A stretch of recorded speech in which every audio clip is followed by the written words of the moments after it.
DraftSociety.com presents a Premier League Draft Fantasy Podcast. Welcome to the Key Pass Collective. Your exclusive source for the information, analysis, and advice you need to dominate your fantasy leagues. Come on in. We've been expecting you.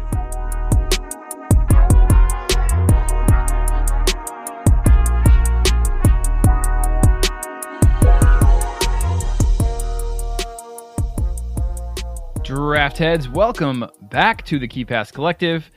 What is going on? My name is Joe Williams. I'll be your host here for this particular episode. The Key Pass Collective, for those who need a reminder, is the audio companion to the Draft Society website. The Draft Society, of course, that's where you need to go to get your rankings, your stats, your articles, everything that you need to dominate the draft fantasy football game. Also, if you're willing, part with a couple bucks a month. We've got insider benefits, player projections, rest of season rankings put out weekly by Robbie. We've got a fixture difficulty tracker of our very own. We've got set piece taker trackers and so much more. Come and check it out. DraftSociety.com. It's a pretty cool place to be. All right, let's welcome in a couple of fine gentlemen. The first one, you know well, you've heard from him recently. Ryan, how are you? I'm doing well. Right. Apologies for missing out last week. I finally got the vid after 3 successful years of evading that nasty, brutish, and short motherfucker. But I am almost fully recovered, so good to be back. Glad to hear that. Speaking of being back, Totti, how the hell are you, and how was the trip? I am thoroughly depressed. Not because I get to talk to you again. That's must be why. It's because I'm back in the real world, and the real world sucks balls. We're on a roll here to start this out. Yeah. Like, I mean, I'm not gonna. I'll keep my my holiday thoughts to our second spin-off after you've done your hip hop one, the Around the World with the Draft Society spin-off. But man, if any of you guys just see a good flight opportunity to get to Thailand, just don't think about it. Just book it, and then you'll organize the rest. Like it's getting there that sucks. Sure. Once you're there, it's just the easiest and cheapest place to be. I need to follow that advice. I really do. I've been hankering for a long time to get there. And the food? Tell me about the food. Food, man, it's cheap and awesome. It's like it's everyone knows Thai food, but like not this type of Thai food. Yeah. And it's like you can. I've been to a few dodgy places in my time, and this ain't one of them. Like you could easily eat street food. Oh yeah, no question. Like my 2-year-old ate the street food, and she didn't get sick. And that's great. She didn't get the Bangkok belly. I love ping pong. It was awesome. Well, send pics. Yeah. She had scorpion and stuff like that as well. So she's a tough girl. That's awesome. But a little adventurer. That's great. Yeah. And I was thinking, isn't that actually our third? Isn't that going to be our third spin-off podcast? Because wasn't there one that Ryan was going to do? Correct me if I'm mistaken. This is a shout, really a callback. Wasn't Ryan going to do a podcast with someone about porridge? Yeah, yes. There was a porridge one. Yeah. Yeah. Was that you two, or who was he going to do the porridge podcast with? I wasn't going to do the porridge one. I've yet to meet anyone, British or not, that rivals my porridge taste. So I put out the casting call, but didn't get any takers. So it's still in development. All right, fair enough. Well, you heard it here first, listeners. If you are interested in a porridge pod, then hit Ryan up.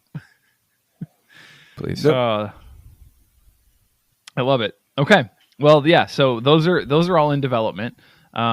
Will probably never happen, but we certainly will let you know if they do. Meanwhile, we have a real pod that we're here to discuss a few things. Today, we're going to talk about some last straw players that we are just about done with. Just about. Almost. Last straw. We're almost there. Not quite. And then GW28 streamers, a brief look ahead at this, if you want to call it a blank game week. Yes, some teams don't play, but the majority do. But then the double game week madness of game week 29. After that, we'll talk about a couple of different options and maybe help you kind of start to conceptualize and plan for that. But first, let's go ahead and jump into the last straw. But that's the last straw.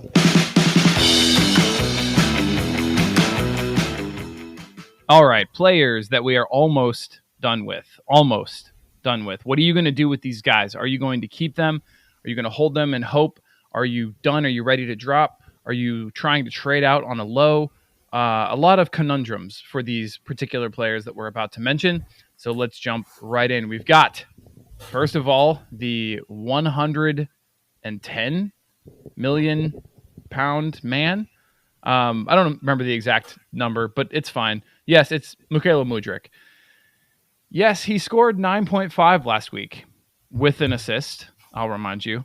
9.5, Fantrax default scoring with an assist, which brings his overall total fantasy points since entering the league to 17.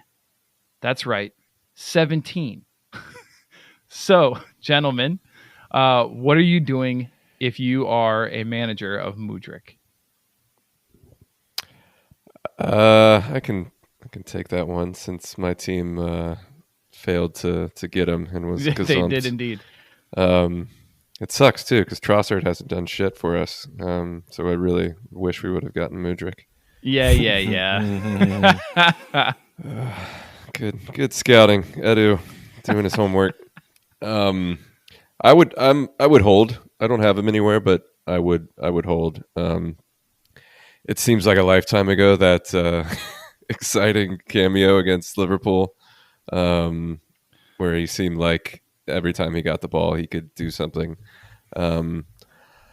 It was always going to be hard yards coming in January and new league, and he was just hitting preseason in Ukraine, yada, yada, yada. There was a lot of boulders, as we used to call them. Thwarting his success, but he's got the talent. I think they're going to give him a shot. I mean, outside of Champions League, this season's a wash anyway, so you might as well see what you got and give him more minutes. Chelsea have a pretty good schedule game-wise. It's difficult in stretches, but at least they play this blank game week and then double next. So unless you could get something decent for him from a fellow Chelsea fan in your league, I think I would hold for now. Oh, okay. Interesting. I'm thinking about that double too, and it's like, okay, put yourself in the position of that manager. Okay, so he doesn't start the first one. What are you doing? There's a slight window if he can do something this week, especially, and you sell him next week on the promise of a double to some poor chap. That would be the play. But if you can't get anything for him, then I think you still hold. It sounds like you're not quite buying in. No, I don't want him. Let's be perfectly clear. I don't want him in near my roster. But if I had him, I would try and trade out after this week or hold. Got it. Okay. Totti, any thoughts on Mudryk? Yeah, I was over the moon when I got him for Paqueta and the defender, I don't remember. But low key, Paqueta has been better, even though he missed 2 games since the trade with the shoulder thing. Yeah, I mean, I'm not one to defend Chelsea players or say anything good about them, but yeah, just like Ryan said, we had known that he was gonna struggle for minutes, and the step up seems to be a bit of a stumbling block. Yeah, trade out if you can. I'm not looking to buy low or pick up even. I think he might be on some free agencies before long, but yeah, maybe a stream on an odd week where they get a good opponent, but yeah, at this point, not many Chelsea players that are worth holding long term. Okay. Because Potter has dipped into his rotation coffers, and there's that, like, he's still not managing a team that is able to score goals. Yeah. We had a little.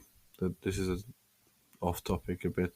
We had a conversation. I think Ryan and myself both chimed into drafting for upside. Sort of controversial take, saying that Nkunu is going to be a second round pick next year. Yeah. Next year. Yeah. I saw that. And like, just like with Mudryk, I think he might be like the community consensus might be there, because he's an exciting attacking player, but unless like Lukaku comes in and has an amazing preseason in the centre forward spot, and Potter says all the right things about building a player around a proven goal scorer like Romelu, who is reborn under his management. There's just not enough goals in this team, and at the end of the day, most of our scoring or the bulk of our scoring is based around scoring goals or trying to score goals. And once you don't do that, then the points dry up fast. Yeah, unless you're someone prolific like Brian Mbomo. Exactly. I have to say, my favorite part of that thread where you all were having an exchange with drafting for upside, which, by the way, I think we're going to try to collaborate on a podcast soon. So nice. Listeners, stay tuned for that.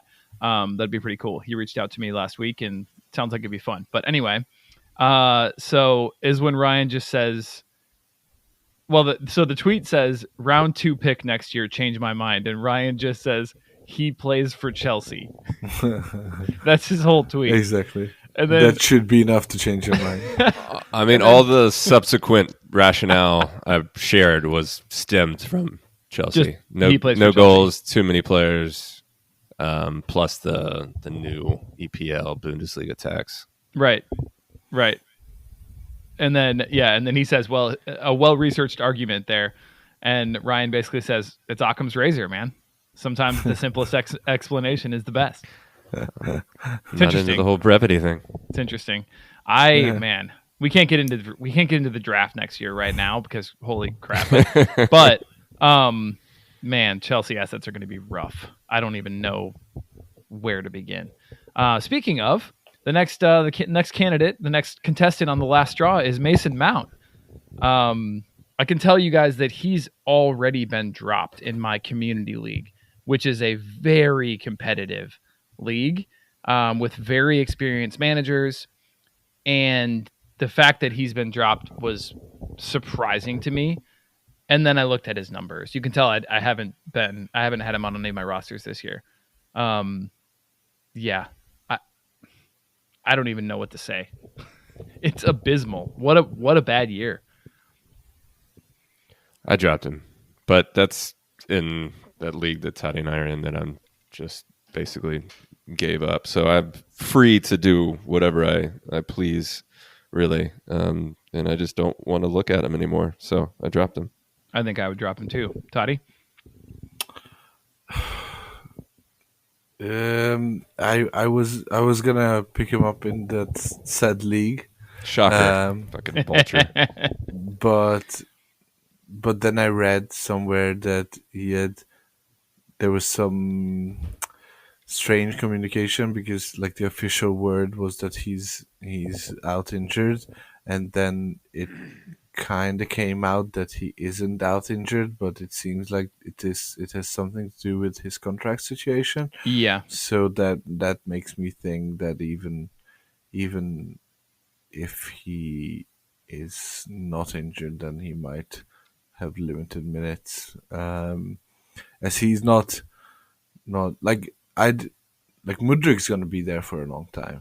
Oh yeah. He has a huge contract. It's like he's a project. So I'd be more excited about Mudrik at the draft time than I am now. Yeah.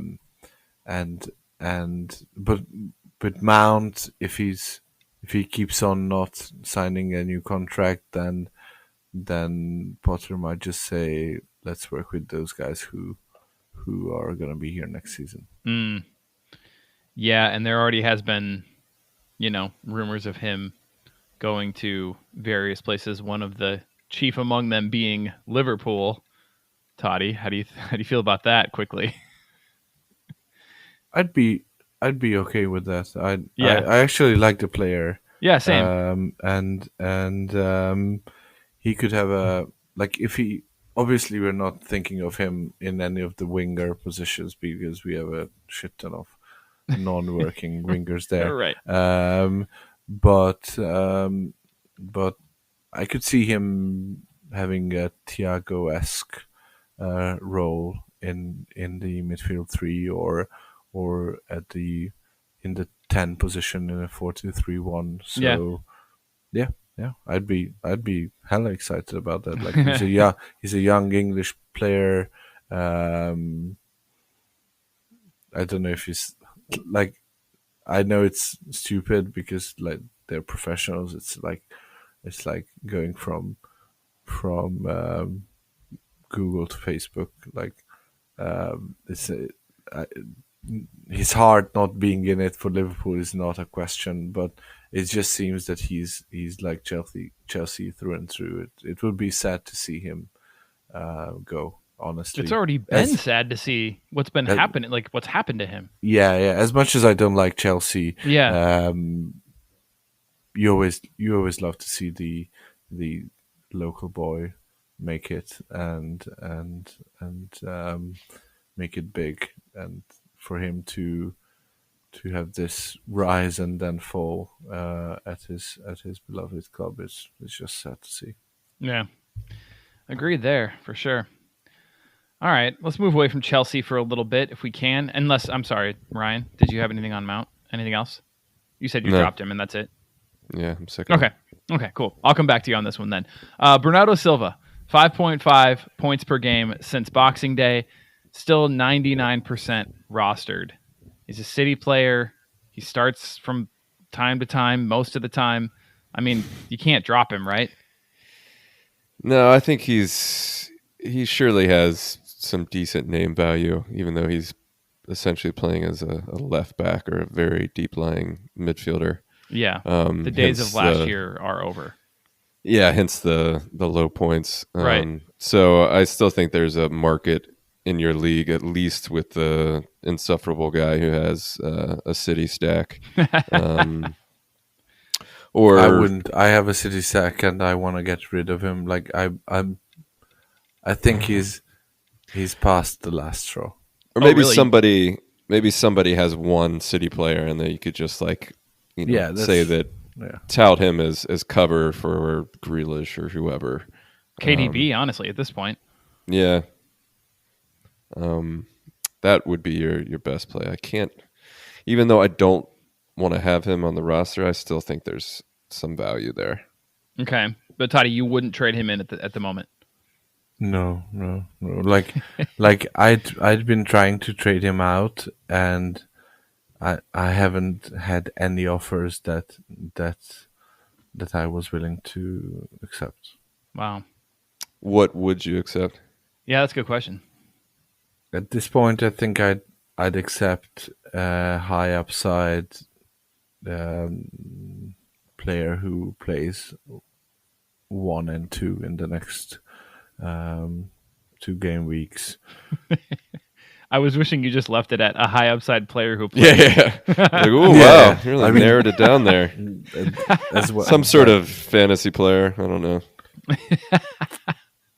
like I'd seriously think about if someone offered me a Stupinian for him, Oh, yeah. although he's 100. blanking in the upcoming game week. I'd seriously think about that. And we got to go lower than that. What about like Dango? I'd accept Dango. Wow. But okay. Love me some. What Dango. about Jensen? Jedson. No, I wouldn't. I don't. Okay, like, so like, that's I don't that's like the line then. defensive midfielders who play for non. Like he can. Like Silva can sort of stumble into the box and Yeah. he could get something in a 6 Win a penalty.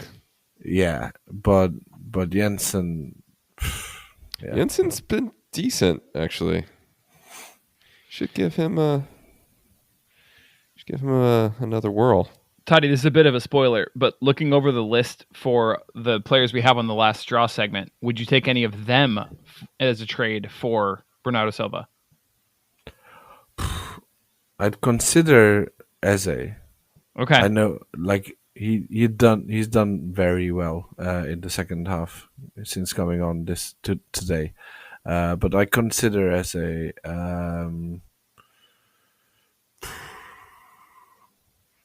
Obviously, I do Jota. We have Jota in there. The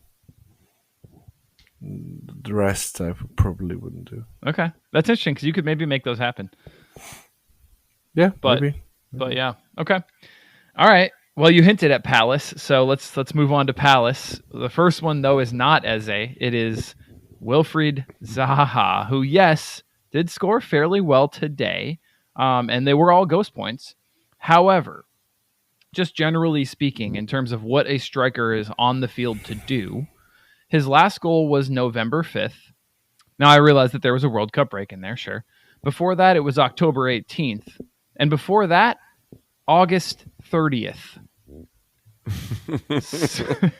So, and Lord knows he doesn't normally have games where he scores a lot of peripheral points, or what we call ghost points, being those points that you get from doing other things on the pitch, like dribbling past players or winning duels or intercepting passes or anything like that. Usually what he does is actually loses points from being dispossessed. So, Totti, I'll come back to you first on this one. What about Zaha? How are you feeling if you are rostering him at the moment? I'm feeling giddy. Like not giddy, but I'm feeling optimistic. Okay. That's probably a better word. They absolutely need Zaha to come good in the upcoming games if they want to keep staying in the Premier League, and it's not flashy. And last year everyone was raving on about how good Crystal Palace are and how good of a job Vieira is doing, but it's a good project. Like it involves young players. It's at times trying to be exciting football. There are some high potential players in there. So like it's sort of feel good type project, at least for me. So I'd love to see them stay in the Premier League, and I think Zaha will be pivotal for that. He's already, I think he's accepted that he's the big move for him is not happening. He is every season there's rumors that he's going somewhere huge, and he's always stayed at Palace. So I think at this point he's accepted that he's gonna stay there, and need to take on the challenge of keeping them in the Premier League. So I'm relatively optimistic about his chances. Okay. All right. They have, let's see, Arsenal, Leicester, Leeds, Southampton, Everton, Wolves. Wow. That's good. That's fantastic. Yeah, after Arsenal, it opens up. Yeah, it really, quite nicely. Quite nicely. I hadn't looked at that, actually, when I put him on this list. But there's still probably reason for concern, if you ask me, just based upon the way this team as a whole has been playing, as you sort of alluded to, Totti, but then also just him being pretty invisible most matches. But I don't know. Ryan, what's your take on Zaha? Yeah, I'm actually in Toddy's camp here. Hope springs eternal with this guy, but they're going to be in a relegation dogfight. That schedule looks decent. He's got the ability to just turn it on whenever he wants. Having said that, they haven't scored a goal, I think, in 5 games now, which is nuts. That's crazy. They've become that team that, you bank on opposition defenders and goalkeepers getting a clean sheet against them. But you got to think that they sort it out at some point. Vieira's certainly going to be under the cosh after this Derby loss today, and the fact that, again, they blanked. So yeah, I think you got to hold. A ballsy thing would be a cheeky trade in on a low.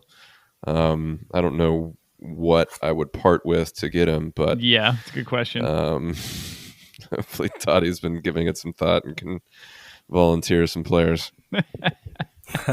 So Totti, you wouldn't take Zaha for Silva? 100%.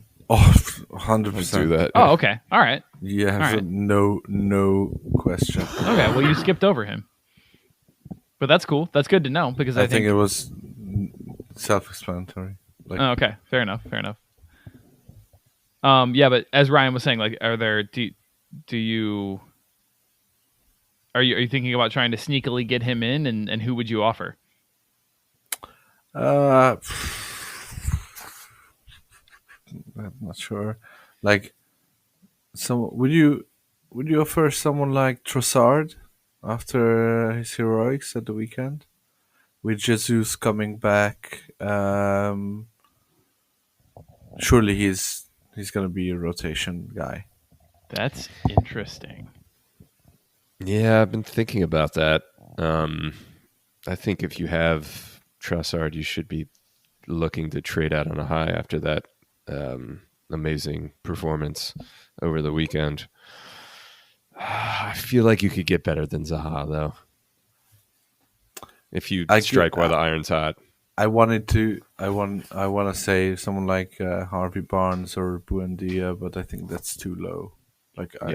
As a Zaha roster, I wouldn't give him up for those guys. Nor would I. Okay. Interesting. Not sure really. Jota is an interesting one, I think. I'm excited to talk about him in just a second, but yeah, that is a curious case right there. I think that's going to be the valuation on Jota. I think is strange, because it's just going to be one way or the other, and I don't know. Okay, we'll get to it. It's fine. But let's stay with Palace, and let's talk Eze. Totti, you kind of mentioned it before. To me, it appears he's not favored anymore. So I'm curious to hear you say that you would try to bring him in now. Yeah, I think he is. He definitely has the talent, and I think he's been left out due to the defensive stability that was needed in midfield. But just like Ryan said, they haven't scored in 5 games. Mm-hmm. And at some point you have to give up some defensive stability for attacking output. And I expect Eze to creep back in. I wouldn't expect him to like. I can understand why people would drop him. As this is the last straw, I think he is on the last straw. So like, he came on at the half against Brighton and did well. Got like decent amount of points as well. I think I'd definitely wait until the next game week to see if he starts. I'd be okay to drop him if he doesn't, but I'd keep an eye out. So I obviously he's a guy who you start when he starts. So Yeah. if you can hold him through this stretch of him being not in the team, I'd try to hold him. I probably wouldn't give up Silva for him just because Silva starts and Eze doesn't. Yeah. But if there was any indication, like if I knew that Eze was starting, if lineups came out for the blank and Eze was starting, I'd probably give up Bill for him Interesting. as he's blanking. Right. Yeah. Okay. And I mean, sort of underlying that statement is what you always say at the very end of episodes now, or like at the end of the season, right? Is that it's week by week, and you need to focus on each week and win each week, because every individual game week is insanely valuable at this point. Every 3 points is incredibly valuable. And that's kind of in line with that sort of mantra that you have. Yeah, exactly. And like you need the high upside guys to win game weeks. So Silva isn't gonna win you any game weeks. No, not this year. Ryan, it's interesting that we brought up Trossard, because not quite in the same explosive way, but Eze is a similar player where, he's going to be rostered 90+%. And I feel like folks are just going to start him when he starts and just keep him on their benches when he doesn't. Yeah, he's become too big of a name, too big to fail, as it were, or too big to drop. Lehman Brothers type of name these days. Or Silicon Valley Bank these days. Yeah, SVB to be a bit more topical. RIP. Yeah, hardly knew ye. Yeah, he's kind of in a similar boat with Zaha for me. I think Vieira's has to come back to the Eze well if he wants to start scoring goals, because he's their arguably second or third most talented attacking player. Yeah, it sure seems so. I didn't get to watch the game because I went off the grid and was praying to the fantasy gods that I'd pull out this last week. But making sacrifices. Yes. So I didn't see the game today, but yeah, you got to think that coming on at half, Vieira realized that he needs to start scoring goals, and Eze is his man. So I wouldn't be surprised to see him kind of get a run of starts. The schlupp in midfield just really isn't doing it of late. So no, I would hold. Similar to Zaha, I would even think about trying to trade in on a low.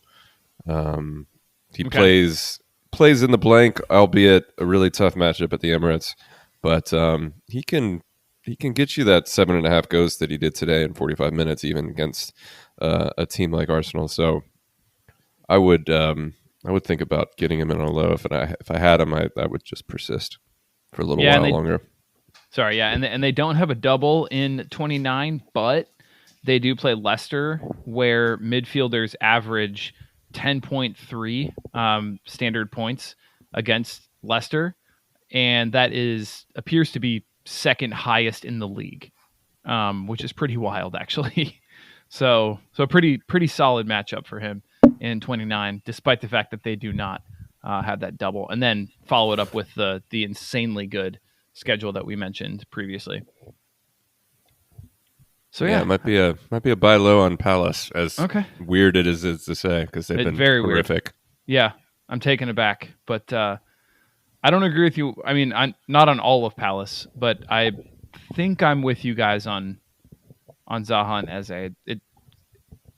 Skeptically, I will say, cautiously, I'm with you on those two. Fair. I'm cautious as well. Yeah, if I could get a good deal, I guess. All right. So from one midfielder to another, this one though performing even worse than Eze, because when Eze comes on, he's still pretty good. But Bruno Guimaraes, unfortunately, he's had an injury ravaged time of it since the restart after the World Cup. But unfortunately for fantasy managers, when he has started, it's been mixed in with pretty poor performances, which we're not used to seeing from him. He kind of set the league afire when he came in, and then was just pretty consistent. Really just one of those guys that you wanted to have on your team as like the spine or the backbone of your fantasy squad.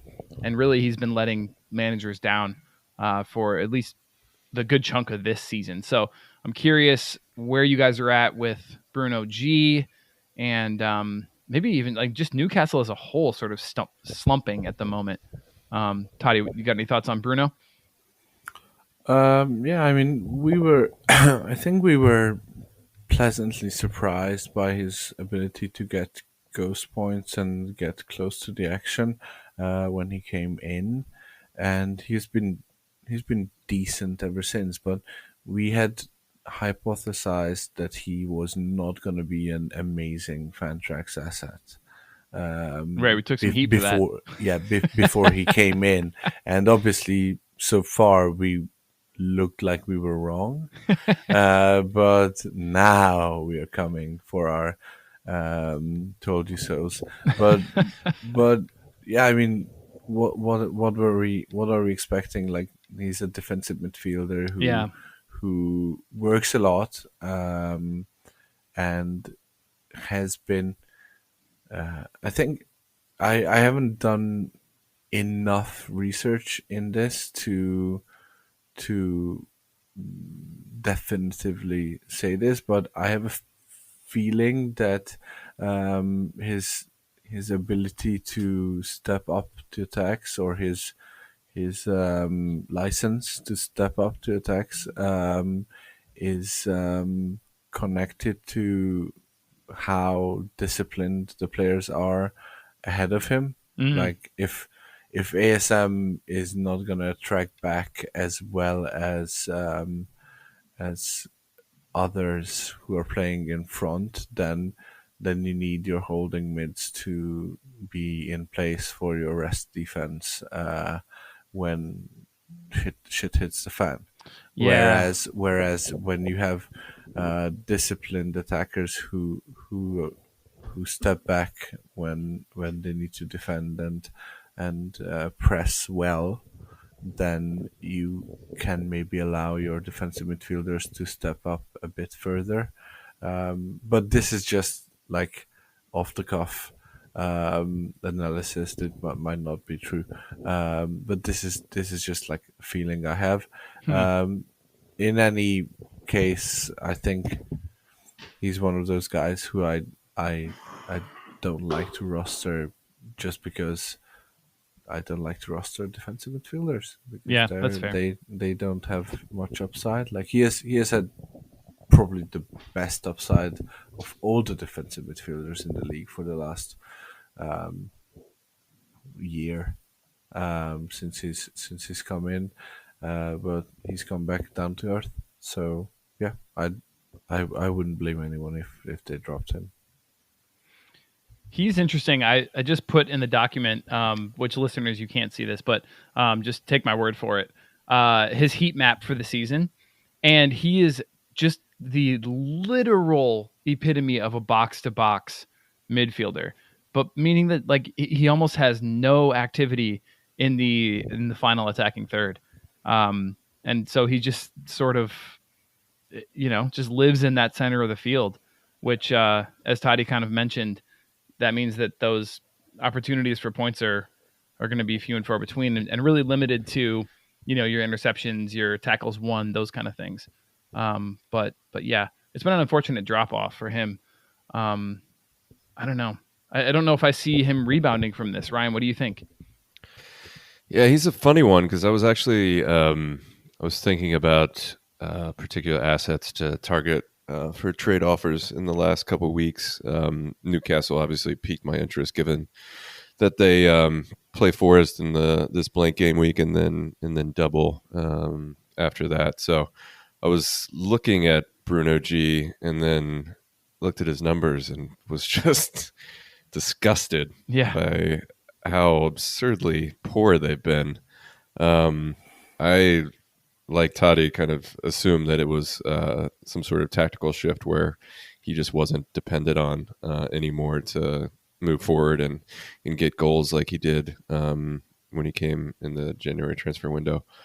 Given that their entire offense is predicated upon Trippier crosses, that probably isn't. You're just saying this because you're salty about surprising. Yeah, I am. But it doesn't mean that it's not true. So yeah, I'm out on Bruno G. Yeah, it really is amazing when you have that week where you're going up against Trippier, right? And which you just had, which is what I was mentioning. It's amazing when you watch the match and you're like, good effing Lord, how many corners are they going to have? How many free kicks?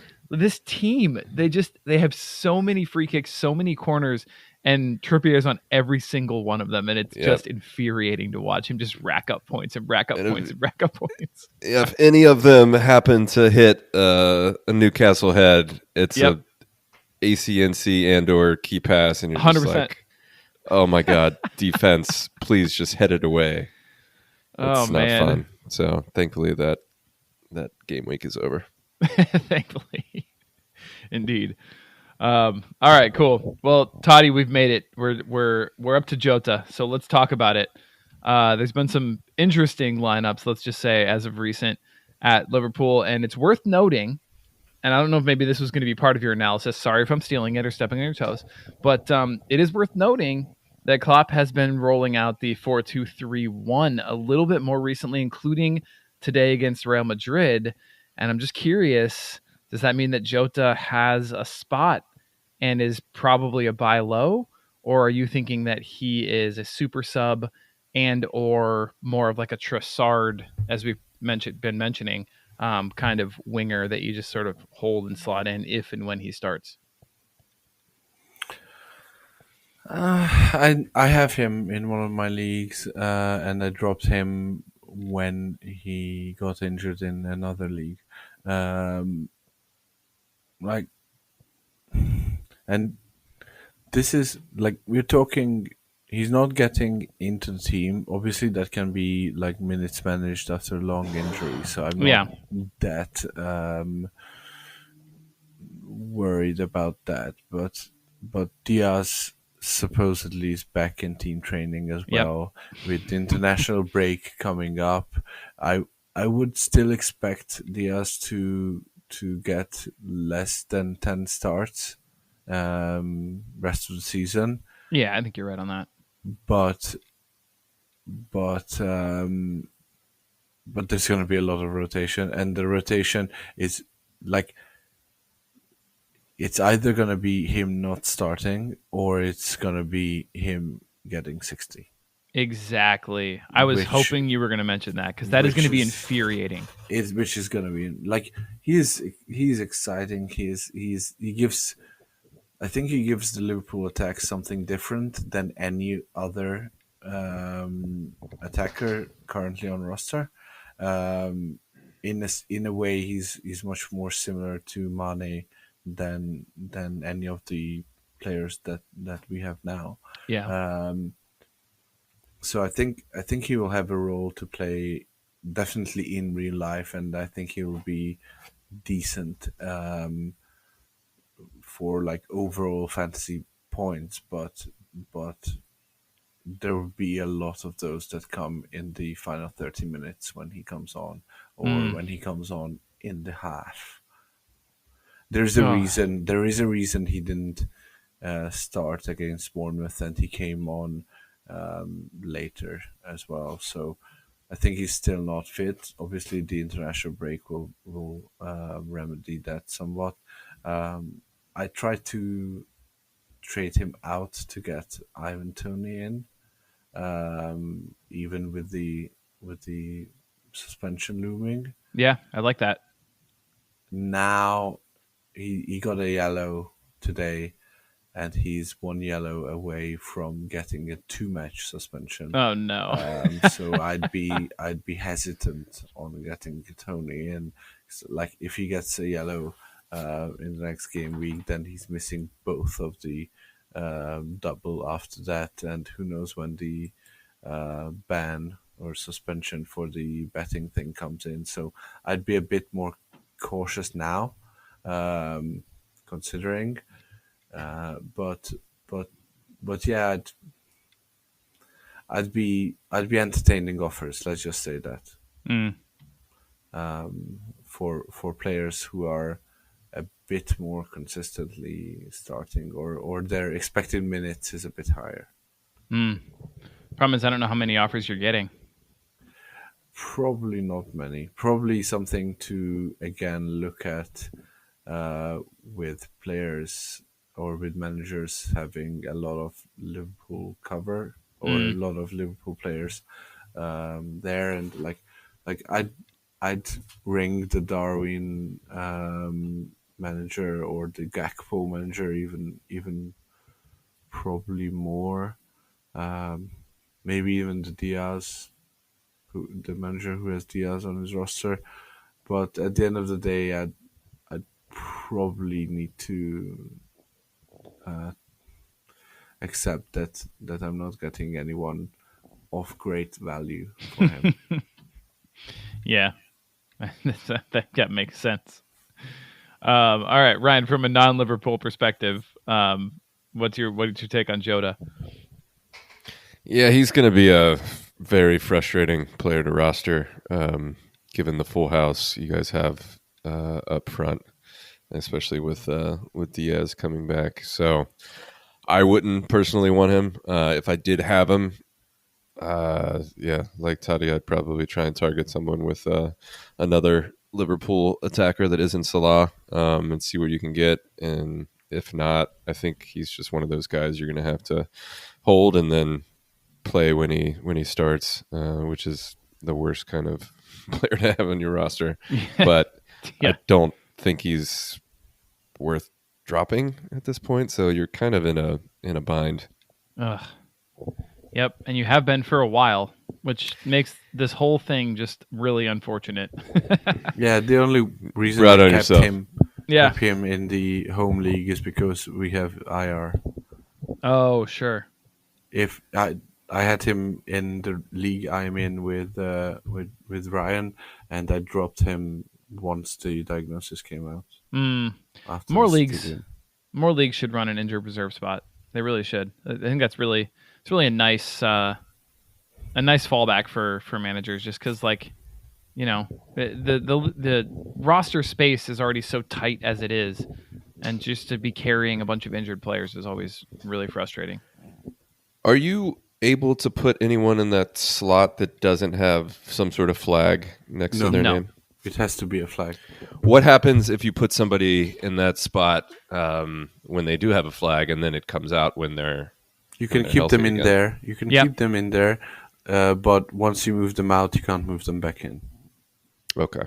No, but But also, Totti, there is tactics involved, because you can move players with current flags in future game weeks into your IR. So if you like, and this is just like a Fantrax life hack.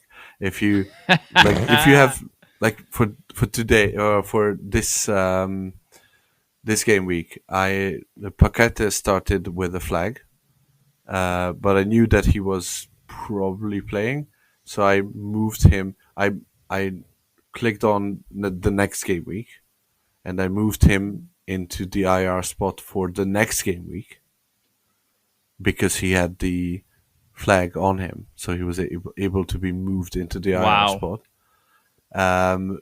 In the next game week where he's blanking. And I moved out Harvey Barnes, who I had on the IR this game week, because I knew he wasn't starting, but he's not blanking next game week and probably starting. Interesting. But so there's some gamesmanship with the IR, but sure, with anything. Isn't it also true though that if a player is in your IR and then loses their flag, meaning that they're fit again, you can't pick up any players until you move them out of the IR spot? No, that's not true. That should be. That's the way it works in fantasy American football. No, you can. So they're permanently stuck on IR if you're not moving them out. Yeah. See. Oh, that's interesting. That should be something that should be looked into then, because normally the way that it works is, at least for American fantasy football, which works better because then you can't abuse it as much. Which we all know you're the king at finding loopholes, Totti. But dodgy. But normally if they're in your IR and then they lose their IR flag or their injured flag, then the system tells you have to move this player out before you can pick up another player.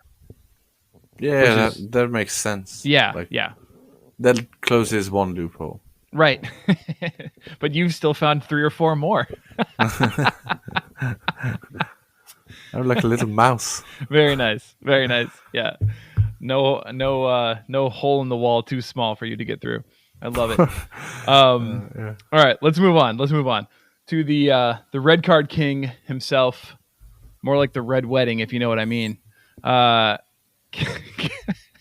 Terrible joke. What does that even mean? Casemiro. So, I can tell you that after consulting with you, my friends, I have dropped him today. And I'm going to move forward without him because, as we mentioned already, Totti, every match is 3 points you cannot afford to lose at this point in the season. So that is my stance. Ryan, what is yours on Casemiro? Same. I think I was one of the first to advocate that you dropped. Yeah. His, indisciplined ass. Four game weeks at this stage is just, you can't abide that. So he's absolutely worth dropping at this point. Decent player when he plays and doesn't get a red card, but I mean, few and far between these days. the last few months. So, yeah, I mean, we're game week 28. He's not going to be back until, my rudimentary math is correct, game week 33. That's like over a quarter of the rest of the season. Nah, I'm good. Yeah. Yeah, they blank in 28, right? So it's not even one that you can burn there. So shit, you have to wait till. Well, they do have the double 33 though. then. Yeah. Well, no, they do have the double in 29. But that's frustrating too because Okay, hold on. Sorry, while I stumble over my words. Listen to the matches that he's missing, Ryan. Newcastle, Brentford, Everton, Forest. Oh God. What does he come back for? For Chelsea. Yeah. Yeah. God. I think, as I said in the group chat, I think you could probably even pick him back up with a game week or two to spare, if you really wanted to, because people are going to be put off at least for the next couple of weeks, and be scrambling to fill the rosters with the blank and the double. So yeah, I mean, all else fails, if you really want to get him back for his next red card adventure, you can probably do that. I may be wrong too, but I think I recall reading somewhere that he's only going to miss 3 actual league matches. There might FA be Cup or something. There must be some sort of league cup in there that I'm not aware of. League Cup is already finished. They won the Mickey Mouse Cup. Yeah, they're still in the FA Cup. They're still in the FA Cup. Okay, so then it's that home draw, I believe. Shockingly, FA 10 Cup. in a row. Yeah. So, Man U play Fulham on March 19th. So yes, that is going to count for one of the games. So he's only going to miss 3. But still, Totti, you on the same? Are you tracking with what we're saying, or are you going to dissent? No. Go for it. Drop him. Go for it. Yeah. Drop away. Drop away. Yeah. So Do it Newcastle, now. Brentford, Everton is what he'll miss, which still sucks. It's unfortunate. But Yeah, that's rough. and I don't know many people who can afford to hold through game week 28 if you're trying to field the team. Yeah, and as much as he's again, he's obviously been more productive than someone like even Guimaraes. Yeah. But again, at the end of the day, you're not holding a Salah or a Diaz or a very high upside player. Yeah. You're holding a defensive midfielder who, for his position on the field, is a decent fantasy player. Mhm. But you have to caveat that is just for his position on the field. You're right. Yeah. No, that's a good call. Absolutely. Okay. Any other thoughts on him before we move on? No thoughts. Nope. Okay. Cool. All right, Totti, coming back to you before we hit up Ryan, because I know this is a soft spot for you, Ryan. Let's talk Wolves. So somebody added to this document any Wolves players. Just Wonder any of them. who. Any Wolves players whatsoever. Enlighten us. What do you mean, and what are you doing with them? Am I gonna say something Yeah, about please. Wolves players? Like I was wondering if there are any Wolves players worth rostering other than playing them. Obviously, I played a few this week, even playing them other than streaming them. Are there So that- any Wolves players who are not on the last throw permanently? Are there any Wolves players who are not streamers rest of season? Yeah. Ryan. I don't think there are. Damn. That must have hurt. Like This is I brutal. appreciate that. That must Yeah. have hurt. No, I mean, as long as they get 13th and they're currently in 12th, I win the bet and happy days. Enjoy your creative Chang. Yes, thank you. Right. Only They are one 13th I could, though. only one I could make an argument for, outside of Jose Sa, is possibly Neto, but I got burned by him so many times that I think I might only have him in one league. But he came on for a cameo last time out versus Newcastle and looked pretty good. Was lively.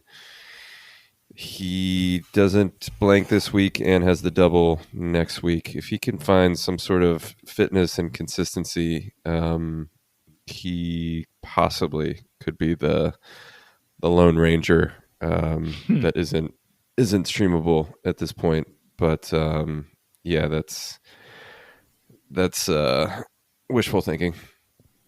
And even if he's not quote unquote streamable, meaning that you drop him every game week where you don't need him, he's still going to be a bench option that you bring in if like, let's say, you're like Raheem Sterling is injured or whatever, something like that.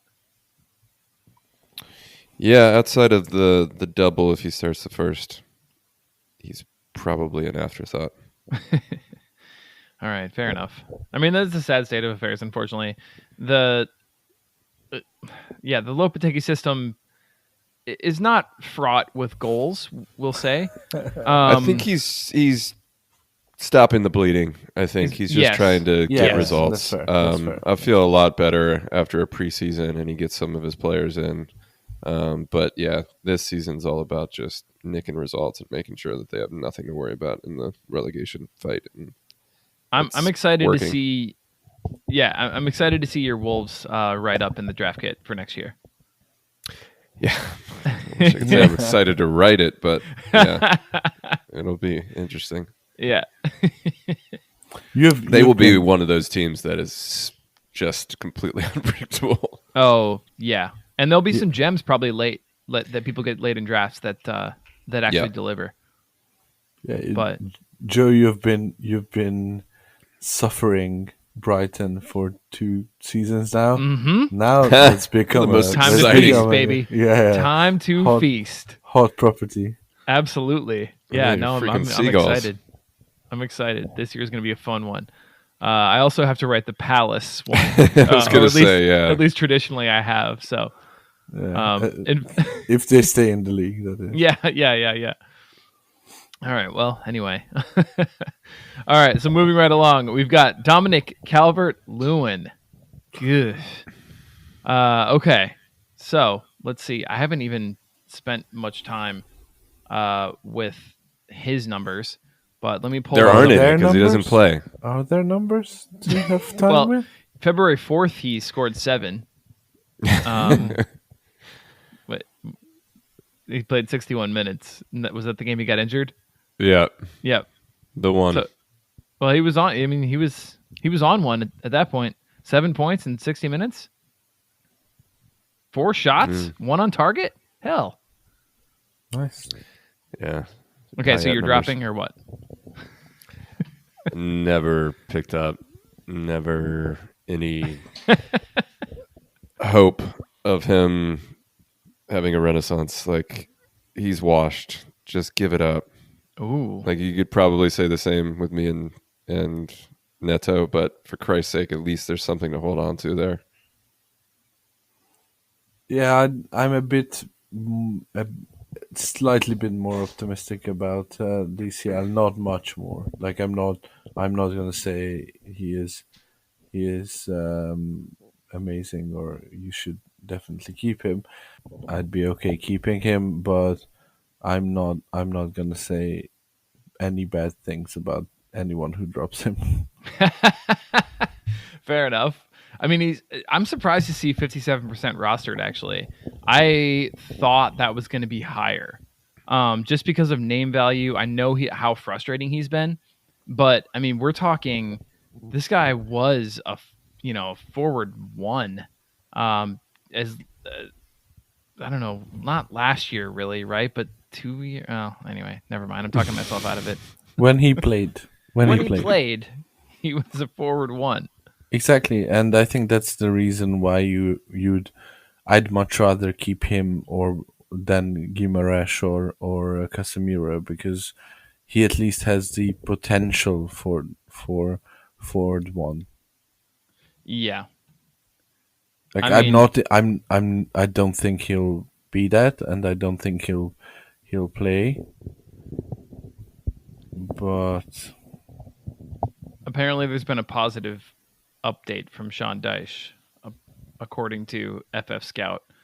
But yeah, I'm with you, Totti. Like Damari Gray as a 9 is not it. So something has to happen for this team if they're going to stay in this league. I would buy ultra low if you could, or if you have an extra spot on your roster, maybe after this game week. I would pick him up if he's just floating out there. But that's just me. Ryan, this way you're thinking at all? No. Okay. I'm out. You guys have a blast. he doesn't have enough spots because he's holding Neto. Exactly. Nah. He's gone, man. All right. Coming back to you Ruthless, then, Ryan. Ruthless. Coming back to you, Ryan. Eddie and Ketia. Eddie's time has come and gone. Yeah. I dropped filled the him. role.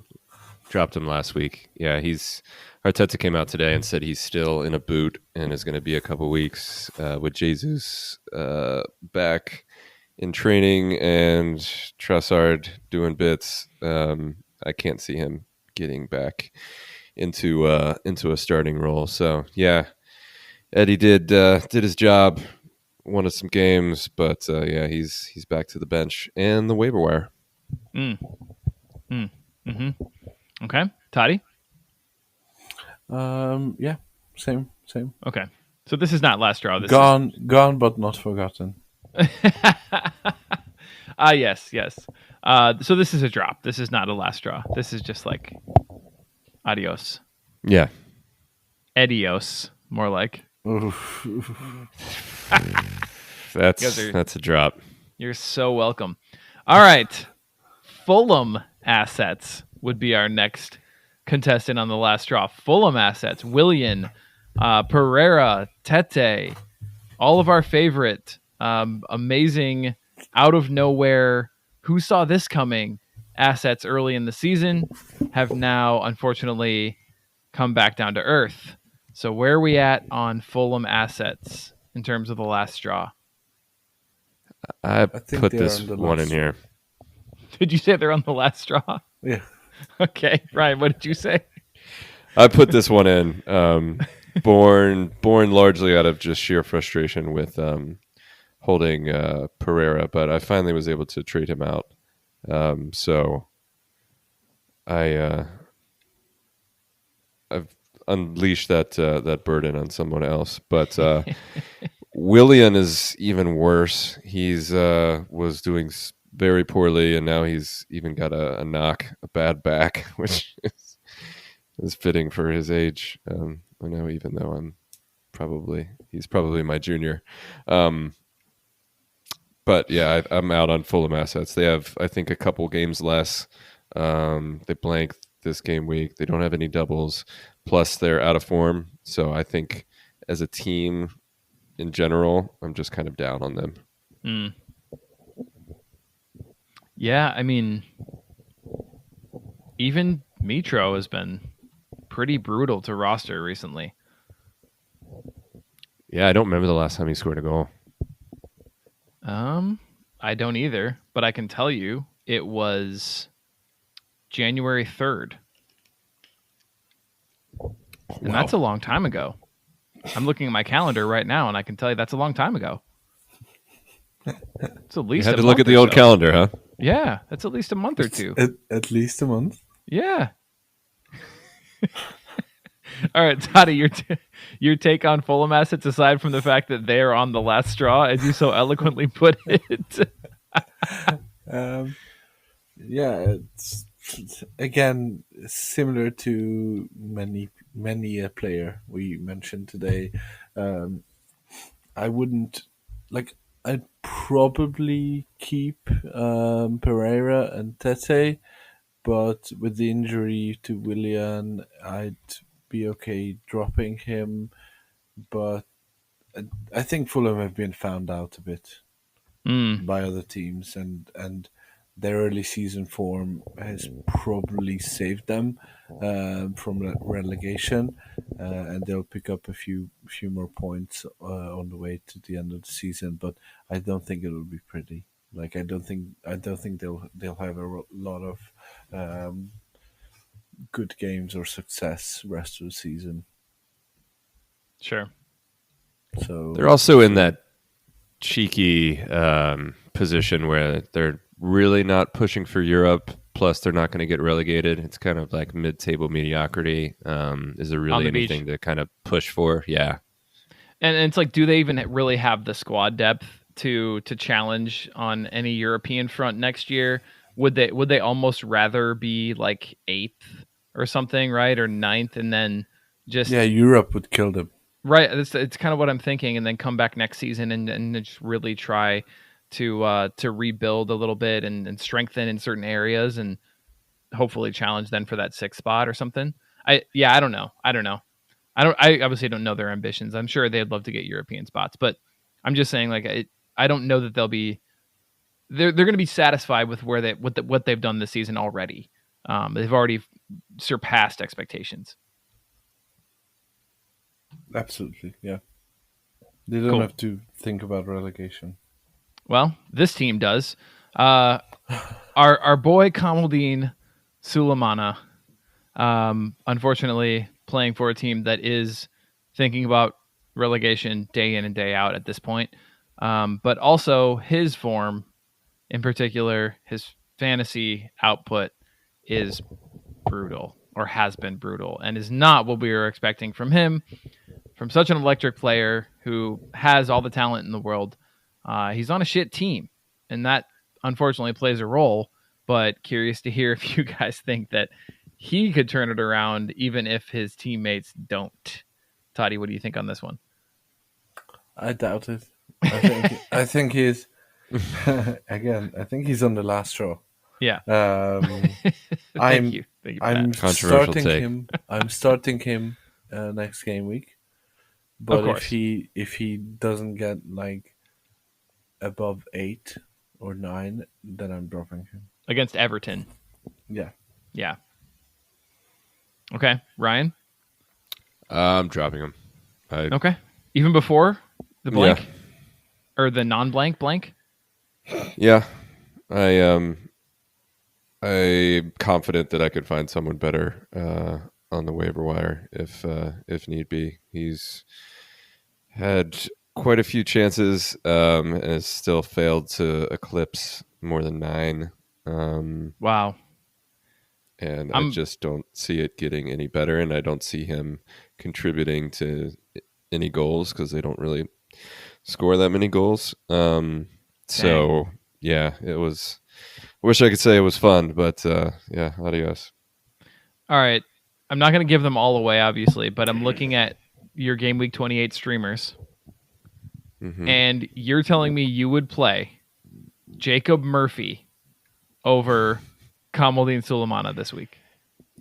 Maybe not Murph, dog. Okay. He's close. He's close. All right. Or the other Jacob.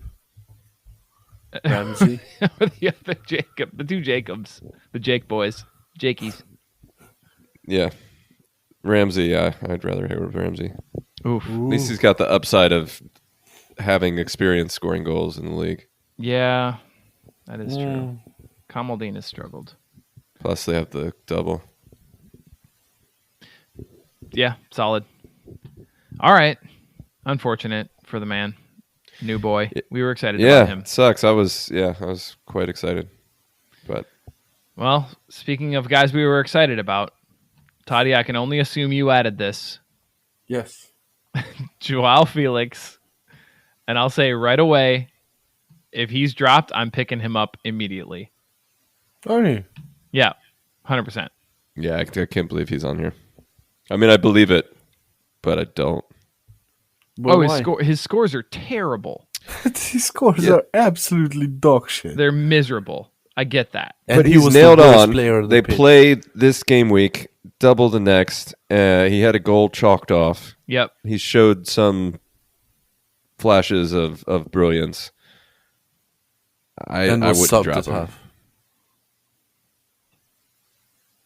Well, I think he has a genuine chance of not starting next game. That's ridiculous. I don't think so. I don't think You're so. already you're gonna lose that bet in a couple weeks. By the way, we paid $30 million for him for 4 months, but we're not gonna start him. Nonsense. Has he missed a game like even midweek since he joined? I don't know if he hasn't started one game since he came over. Do you want to know what's funny? I'm looking at RotoWire's predicted lineups. Guess who's not in the Chelsea lineup? Is it Felix? Yep. Really? Yeah.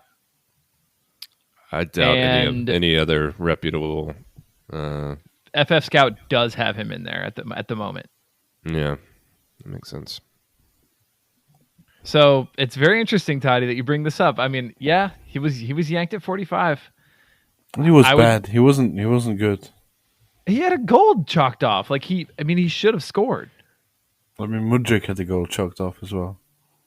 Well, yeah, but Mudryk's incredible. He was in the 007 conversation. 007. Oh yeah, look up Mudryk 007 if anybody's curious. It's a very interesting tweet that makes no sense whatsoever. Sanchez status. Well, yeah, the other guy. Well, no, the comeback. So the origins of the 007 are, I think it was a Sky Sports promo, just dragging Sancho last season. That he had 7 appearances in the league, 0 goals, 0 assists. So Agent 007. Oh sure. And this last one was Mudryk's 7th appearance. So if he didn't get an assist or a goal, he'd also be 007. enjoying 007 status. But I he nicked that assist, and somebody Chelsea account that I don't want to repeat. His comeback was, look for a shirtless fellow. He's 006 now or something. And it's like, well, that just means that he had 6 appearances, but still 0 goals and 0 assists. So I don't get the comeback, but that's par for the course. He's just a pretty face. Indeed, he is. I'll give him that. And build, apparently. Pretty face with a neck tattoo. Absolutely. Some people can pull it off. Yeah. Anyway, Joao Felix, I'm absolutely bringing him in, and I would trade for him on a low if I could. But that's just me, Totti. Okay. I mean, I am possibly trying to do that as well, but I was just like I was just curious about your feelings towards Felix. I mean, I'm not feeling great, but I still have faith. It's kind of like you gotta have faith. You got to, as they say. As a great singer-songwriter once wrote, and I'm talking about Fred Durst, of course, because everyone knows he wrote that. That's the only version of the song, isn't it? Right, exactly. Somebody else did it? Weird. No, I don't think so. No. He was the OG. Limp Bizkit. Oh, classic. All right, that was the last straw. Let's talk Game Week 28 streamers. If you guys want to toss in any mentions of the double coming up, you're certainly welcome to. But let's make sure we get in some Game Week 28 streamers because it's going to be a rough one out there. If you have spots that are postponed, players who are not playing, it's going to be brutal. So you have to kind of cross your fingers and pray that you don't have more than your number of bench spots. Move everyone to the bench who's not playing and see what you've got and pick up anyone you can. But this is a situation where you also have to be careful about who you drop. You sort of have to ask yourself the question whether or not you're willing to part with a player just to potentially win this week. Totti, I know that you always say 3 points at this point in the season is indispensable, but at the same time, you don't want to dismantle your entire roster if it means that you're just going to win this 1 week and then suddenly, come double game week 29, you've got just a pile of crap. So, all right, let's talk 28 streamers after that incredibly eloquent lead in. 28 streamers. Ryan, who you got for us? Speaking of a pile of crap, Joe Willock. I'm not doing it because I'm off Joe Willock. So you say. I've sworn him off for good this time after the last 0.5 display.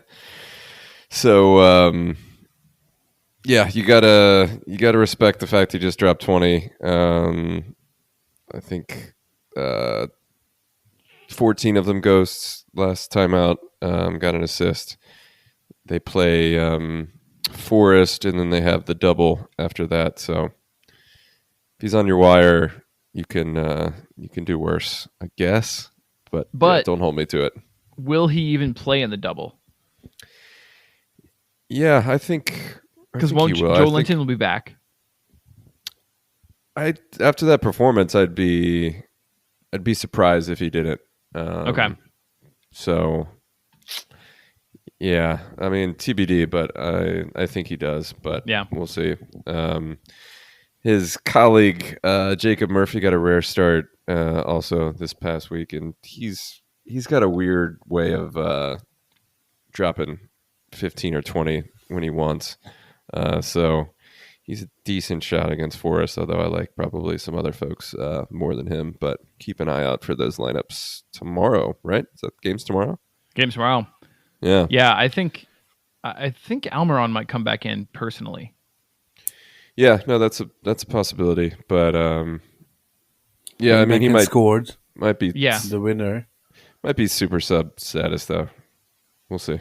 But it's also the first game of the game week, right? And so we always say pick up your high upside streamers, and in this case, pick up anyone who might play, because of the nature of this game week, and then you can drop them. Yeah, easy drop. Gian Matinho just dropped 10 against Newcastle this past weekend. He was on sets. If he gets a start this weekend, pretty good matchup at home. He's certainly a midfield streamer to think about. I like you, Joe. Johnny Evans is going to get a start. Oh, God. And, I mean, live dangerously. It's worth the risk. Quite dangerously.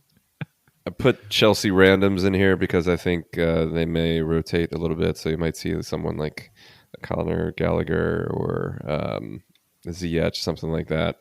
If they pop up, you should probably pounce because they'll be pretty high upside streamers. And then last one is we talked about Jacob earlier, but the other Jacob, Ramsey for Villa. I think he had 9 goes the last time out. Decent matchup, and then the double as well next game week. So decent shout. I like it. All right, Totti, gameweek28 streamers. I'll go with 3 guys who are all highly rostered in community leagues, but will probably be available based on the Fantrax roster number in most of our listeners' leagues. Number 1 is Dango. He's just so good. I love him. He's done me well against Liverpool to offset the heartbreak a bit. Yeah, I didn't start him. I did. But yeah, I think he is. It looks like he's involved in all the Bournemouth attacks. Yeah, essentially, and Bournemouth are very well coached. And as much as Liverpool have been an easy opponent for attackers, especially away from home, I'd probably start Dango in almost any matchup, other than probably City. The next one is Aussie legend Sutar, with Foot Fez, red carded again. Any thought of Sutar dropping out of the 11, which I don't think there were many thoughts there, is gone, and he's nailed on. He has a game in the upcoming blank and then doubles after that, so that's an easy pickup. He has a good ghost floor as well. And the third one is a bit of an out there take, is the Brentford winger Schade. I like this. The young German guy who started today and played very well. So I think he may be due a game. I don't think he's starting. I definitely don't think he's starting 3 in the upcoming blank and double. Right. But he, like, at this point, you're only thinking with these guys, streamers, you're only thinking for one game week, and I'd put him in there in the hope that he does start. Yeah, that makes sense. Obviously, drop him if he doesn't start. Yeah. I was going to say I worry a little bit because I was so excited about him, and then of course Johan Wisa has to come in and score a goal in what almost stoppage time was it today, and I was like, damn it, you never score goals, Wisa. Like, what are you doing? You're just ruining things for Shada, but that's fine. I'm with you. If he starts, I'm absolutely into it. I'm starting him. Yep, same here. Cool. All right. I won't go through all of mine. I posted my literally all of my waiver wire queue here in our chat, in our document. But I share a lot of the ones that you guys have. Some of the other ones to potentially think about would be Brendan Aronson, obviously always a question mark, but can show up on his day. So if he's available in your league, sure, go for it. Some other players, I also had Sutar. And then I know this sounds weird, but Aston Villa defenders. They have Bournemouth, then they have a double, and then they have Forest. And no, you don't always want to start Villa defenders, but in this particular instance, you might make an exception just because the ones that do start for them are basically nailed on. We're talking Mings, Konza. You know who the fullbacks are going to be, but they're probably rostered. So you're really looking at Mings and Konza. So if they're there, maybe give them a shout in your, later in your queue after the guys that have more upside than that. But yeah, other than that, that's probably all I care to highlight. I think you guys covered most of the rest of them. All right, so that's game week 28. Is there anything we want to mention about double game week from hell, game week 29? Let's tease that for next week. We'll save that. All right, we'll save that. I like that. Let's get you to bed. I was just gonna put in a quick plug for trying to kill two birds with one stone. Oh, targeting players that one play in this blank game week, but two also double in the following game week. Caveat is obviously that you need to have pretty good confidence that they're going to start said double and would be worth starting.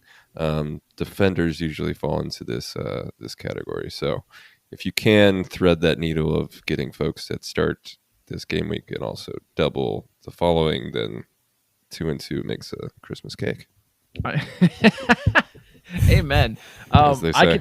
I can mention really quickly that just before we put a bow on this. So you've got Villa with Chelsea and Leicester. You've got Leicester with Palace and Villa.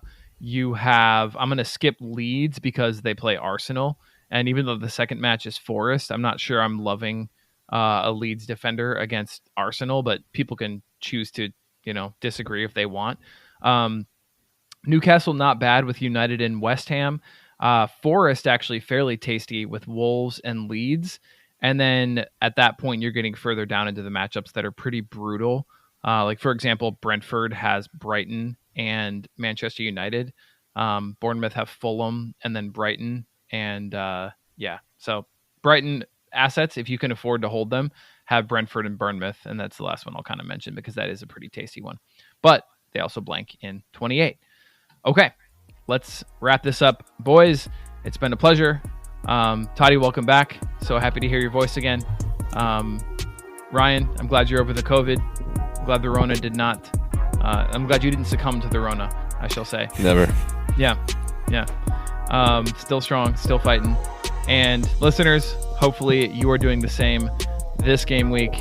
Stream whoever you can, honestly. Like, don't overthink it. Just try to fill your spots. Start your players who are playing. Literally, that's going to be your mantra for this week. So go with it. If you have questions, let us know. Hit us up on Twitter. Send us a message if you don't want the rest of your league to see it, and we'll try to get to it as soon as we possibly can. Otherwise, if you're a member of the Inner Circle, go ahead and send us a trade question through the confidential trade advice form, which is on the website. So check that out. But otherwise, like I said, add us on Twitter. We'll get it out, get some eyes on it, get some thoughts from the community, and hopefully get you a win this game week. This has been the KPC community. We love you. If you listen this far, you're the best. Cheers. We'll talk to everyone soon. Bye.